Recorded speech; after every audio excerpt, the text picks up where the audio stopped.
Hi friends, welcome to Relax Recipes. இன்னைக்கு ஒரு பாரம்பரியமான ரெசிபி தான் பார்க்க போறோம். ரொம்ப சத்தான ரெசிபி, திருநெல்வேலி ஸ்பெஷல் அப்படினு கூட சொல்லலாங்க. குருணை சோறும் துவரம் பருப்பு துவையலும் எப்படி பண்றது அப்படினு நம்ம பார்க்கலாம்.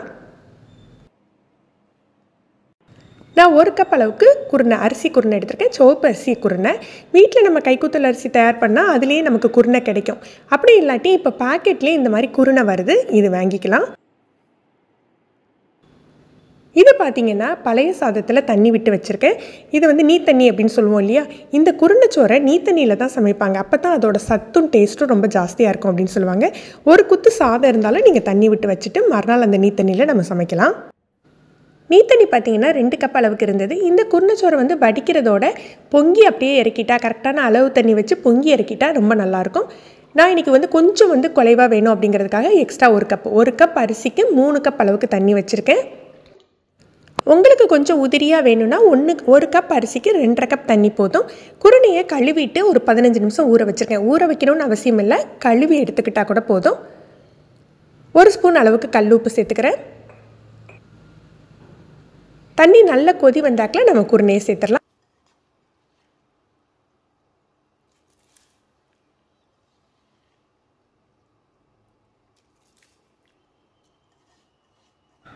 இது நம்ம நார்மலா சமைக்கிறதை விட சீக்கிரமாவே உங்களுக்கு வந்து வெந்துடும்.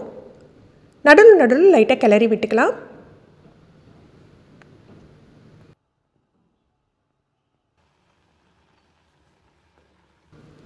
இந்த ஸ்டேஜ் வந்தாலே போதும். கொஞ்சமா தண்ணி நிக்குது பாருங்க.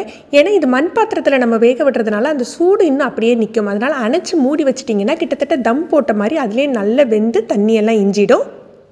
நீங்க நார்மல் பாத்திரமா இருந்தது அப்படினா ஃபுல்லா வேகற வரைக்கும் அடுப்புல வச்சிடுங்க.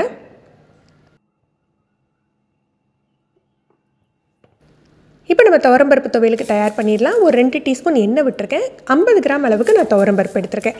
இது நல்ல குறைஞ்ச தீயில வறுத்துக்கணும். நல்ல வாசமும் வரணும், கலரும் நல்லா மாறி வரணும். நீங்க தீயை கூட்டி வச்சிருந்தீங்கன்னா கலர் மட்டும் உடனே சேஞ்ச் ஆயிரும். கருப்பு வந்துட்டு பருப்பு கொஞ்சம் கருத்து போயிட்டு அப்படினா உங்களுக்கு துவையல் கசந்து போய்டும். நல்ல இந்த மாதிரி செம்பு கலர்ல வரணும். இதில் ஒரு 5-6 பல் பூண்டு சேர்த்துக்கலாம். நம்மளுடைய வாசத்துக்கு நமக்கு எந்த அளவுக்கு பிடிக்குமோ அந்த அளவுக்கு பூண்டு சேர்த்துக்கோங்க. நான் ஒரு 5 பல் பூண்டு, 6 காஞ்ச மிளகாய், நீல மிளகாய் சேர்த்துருக்கேன். இது கொஞ்சம் நல்ல காரமாக இருக்கும். இதோட கொஞ்சம் கம்மியாக கூட நீங்கள் சேர்த்துக்கோங்க. ஒரு 1/4 டீஸ்பூன் போல் பெருங்காயத்தூள்.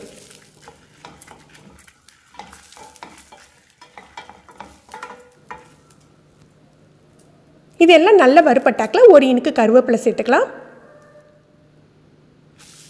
ஒரு 3 டேபிள் ஸ்பூன் அளவுக்கு தேங்காய் துருவல், ஃப்ரெஷ்ஷாக துருவின தேங்காய் துருவல் சேர்த்துக்கோங்க. பொதுவாக எங்கள் ஊர் சைடுகளில் பருப்பு துவையலுக்கு வந்து புளி சேர்க்க மாட்டாங்க. ஆனால் எனக்கு புளி டேஸ்ட்டு பிடிக்கும் அப்படிங்கிறதுனால ஒரு துண்டு புளி சேர்த்துக்க போகிறேன். நார்மலாக எங்கள் ஊரில் புளி சேர்க்காம தான் பருப்பு துவையல் பண்ணுவாங்க.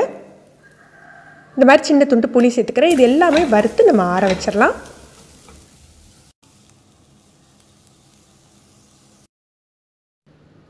சாதம் பாருங்கள், நான் கொஞ்சம் தண்ணியோடு தான் இறக்கி மூடி வச்சுருந்தேன். இந்த மாதிரி வந்திருக்குன்ட்டு கொஞ்சம் கூட தண்ணி இருக்காது. தண்ணியெல்லாம் நல்லா இஞ்சி இருக்கும்.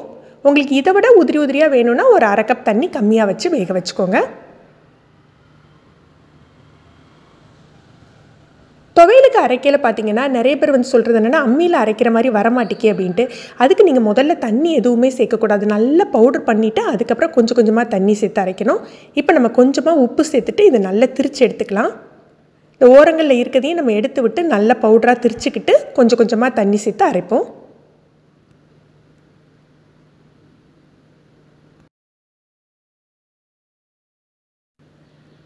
பாருங்க, துவையல் நல்ல கட்டியாக தயாராகிடுச்சு. இந்த ரைஸுக்கு வந்து நம்ம இந்த துவையல் போட்டு கொஞ்சம் எண்ணெய் விட்டு பிசைஞ்சு சாப்பிட்டாலே சூப்பராக இருக்குங்க.